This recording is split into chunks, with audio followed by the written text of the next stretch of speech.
On March 7th of this year, Representative Walter Jones of North Carolina introduced House Resolution 107 into the United States Congress. The resolution states, whereas the cornerstone of the Republic is honoring Congress's exclusive power to declare war under Article 1, Section 8, Clause 11 of the Constitution, now therefore be it resolved by the House of Representatives, the Senate concurring, that it is the sense of Congress that, except in response to an actual or imminent attack against the territory of the United States, the use of offensive military force by a president without prior and clear authorization of an act of Congress violates Congress's exclusive power to declare war under Article 1, Section 8, Clause 11 of the Constitution. Jones intended his resolution to express the sense of Congress that the use of offensive military force by a president without the prior and clear authorization of an act of Congress constitutes an impeachable, high crime misdemeanor under Article 2, Section 4 of the Constitution. Why does President Barack Obama deserve to be impeached?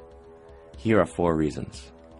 Doing little or nothing at all will result in even greater deficits, even greater job loss, even greater loss of income.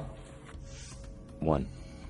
The Obama administration not only endorsed the 2008 bailout policy, the funds from which did not go either to homeowners or for taxpayers' protection, but rather to the consolidation of private banks, many of them in Europe. There was no investment of any meaningful type in the physical economy. There was no protection of the American people, but rather an illegal commitment made on behalf of private banking institutions to commit the American people to paying a debt that the American people did not accrue. The trillions of dollars that were pledged to the private banking sector are backed by the assets belonging to the American people. This combines to represent the most clear violation of the principle of the general welfare in the preamble to the Constitution of the United States. I also want to be clear about what we will not be doing. The United States is not going to deploy ground troops into Libya. U.S. boots are reportedly on the ground in Libya. 2. The Obama administration conducted a war in Libya which it claimed it did not conduct, with American forces that it claimed were not involved, to the purpose of overthrowing and then executing a head of a sovereign state, who was held in the custody of insurgent forces financed and militarily supported by the United States, France, Britain, and other NATO countries. This was done despite the fact that the United States was neither attacked nor threatened with attack by the nation of Libya. Only the Congress, not the President, has the authority under the Constitution to declare war. But the Obama administration believes that it has that authority. Do you think that you can act without Congress and initiate a no-fly zone in Syria without congressional approval? The administration recently asserted that its actions are above the laws of the United States in an exchange between Obama Secretary of Defense Leon Panetta and Senator Jeff Sessions of Alabama. Our goal would be to seek international permission, and we would come to the Congress and inform you and determine how best to approach this, whether or not we would want to get permission from the Congress. I think those are issues we would have to discuss as we decide what to do here. What I heard you say is we're going to seek international approval, and then we'll come and tell the Congress what we might do. The Obama administration, thus, does not believe that the Congress has the exclusive power to declare war, and accordingly, the President should be impeached. Let me welcome Prime Minister Cameron to the United States of New York. Obviously, there is an extraordinarily special relationship. 3. The Obama administration sides with the imperial power of Great Britain, and proudly so, in what has been called the special relationship. Through that special relationship, the United States, as a result of the false intelligence advocated by Tony Blair, claimed that Iraq had weapons of mass destruction and conducted a preventive war against Iraq in 2003.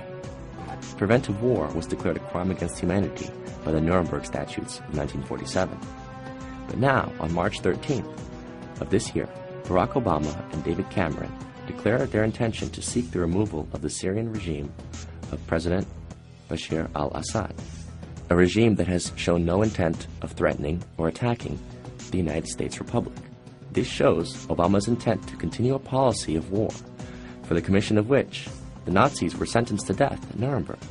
If President Obama intends to finance, arm, or in any way militarily support the rebel factions against the president of Syria, he has a constitutional requirement to approach the Congress for a declaration of war.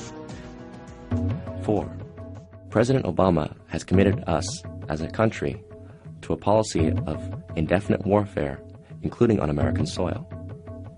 On December 31st, 2011, Barack Obama signed into law the 2012 National Defense Authorization Act, which includes provisions that state that Congress affirms that the authority of the President to use all necessary and appropriate force pursuant to the authorization for use of military force includes the authority for the armed forces of the United States to detain covered persons pending disposition under the law of war.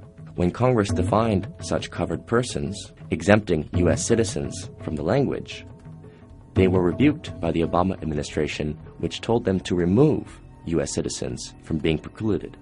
Thus, as a result, U.S. citizens can also be detained by the U.S. military indefinitely without due process or civilian trial.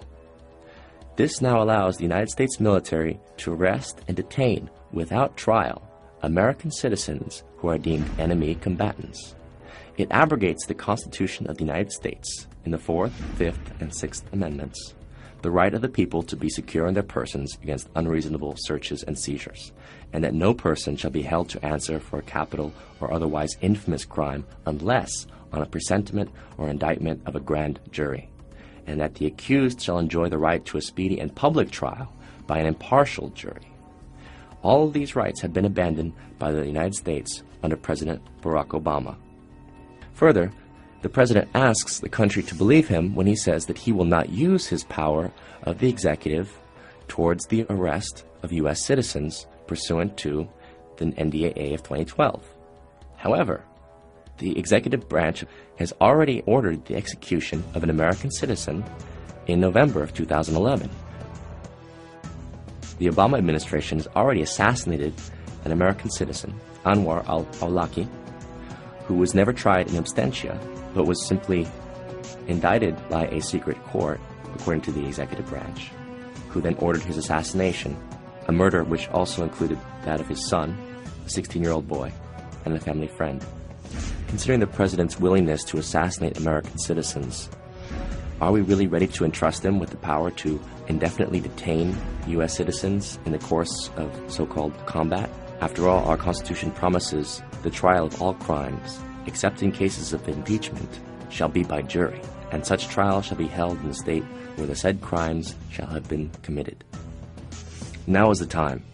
If we choose to surrender our republic to the machinations of dictatorship for fear of external threats, terrorism, and other amorphous enemies, then we do not deserve the republic which was given to us by our forefathers and promised to us based on the pledge that it is a republic of the people, by the people, and for the people. Consequently, as a republic belonging to us, we are not accountable to the President and the Congress. They are accountable to us.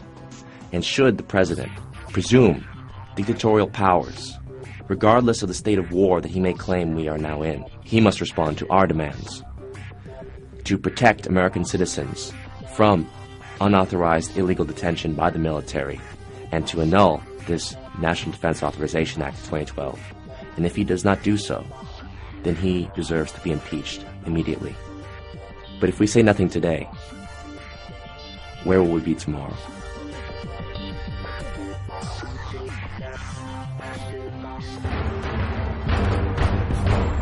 Ask yourselves, what are you doing in this time of great challenge? What are you doing to unlock minds? Go to Infowars.com and PrisonPlanet.tv for the latest headlines and cutting-edge information.